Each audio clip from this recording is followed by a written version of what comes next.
আমরা যুব সমাজের মধ্যে যে একটি হতাশা সেটি যাতে দূর করতে পারি, একইভাবে আমাদের মাদক এবং সামাজিক যে আমরা যুব সমাজের মধ্যে যে একটি হতাশা সেটি যাতে দূর করতে পারি, একইভাবে আমাদের মাদক এবং সামাজিক যে অপরাধগুলো আছে সেগুলো থেকে তাদেরকে বিরত রাখতে পারি। একই সাথে অনলাইন বা ডিভাইসের মধ্যে তাদের যে সারাদিনের নির্ভরশীলতা, যেটি একটা চরম ভবিষ্যৎ ক্ষতির সম্মুখীনের দিকে যাচ্ছে জাতি, সেটা থেকে যাতে তাদেরকে আমরা ফিরিয়ে আনতে পারি। নিয়মিত বিভিন্ন টুর্নামেন্টের মধ্য দিয়ে সাংস্কৃতিক বিভিন্ন অনুষ্ঠান রয়েছে, নাটক, গান, কবিতা, এগুলোর মধ্য দিয়ে আমরা আমাদের এই সিরাজগঞ্জের তরুণ সমাজকে সবসময় উৎসাহিত এবং উজ্জীবিত করে রাখতে চাই। সারা বাংলাদেশ থেকেই প্রায় 1000 রানার আজকে এখানে পার্টিসিপেট করেছে এবং এটি আমাদেরকে উৎসাহিত করেছে, উজ্জীবিত করেছে। আপনি যেমনটি বলেছেন যে মাননীয় প্রধানমন্ত্রী নিজেও চাচ্ছেন যে আমাদের তরুণ সমাজকে খেলাধুলায় এবং সংস্কৃতি চর্চায় উজ্জীবিত করার জন্য, তারই ধারাবাহিকতায় আমরা এই আয়োজন শুরু করেছি, যাত্রা শুরু করেছি।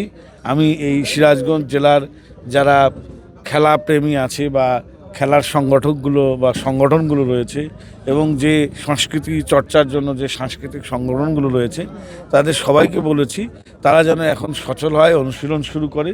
আমরা ধারাবাহিকভাবে যখন যে টুর্নামেন্টগুলো আয়োজন করা দরকার, এই যুবকদেরকে নিয়ে, ছেলে এবং মেয়ে উভয়দেরকে, তাদেরকে নিয়ে আমরা এটা আয়োজন করব এবং এটা আমাদের অব্যাহত থাকবে, যাতে আমরা এর মাধ্যমে আমরা যুব সমাজের মধ্যে যে একটি হতাশা সেটি যাতে দূর করতে পারি, একইভাবে আমাদের মাদক এবং সামাজিক যে অপরাধগুলো আছে সেগুলো থেকে তাদেরকে বিরত রাখতে পারি। একই সাথে অনলাইন বা ডিভাইসের মধ্যে তাদের যে সারাদিনের নির্ভরশীলতা, যেটি একটা চরম ভবিষ্যৎ ক্ষতির সম্মুখীনের দিকে যাচ্ছে জাতি, সেটা থেকে যাতে তাদেরকে আমরা ফিরিয়ে আনতে পারি।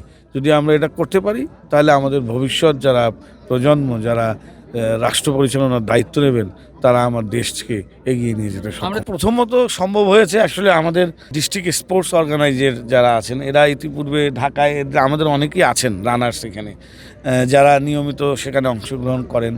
তো তারাই প্রথমে মূলত এই উদ্যোগটা গ্রহণ করেছে। তো আমরা মনে করলাম যে এটি একটা অত্যন্ত ভালো উদ্যোগ।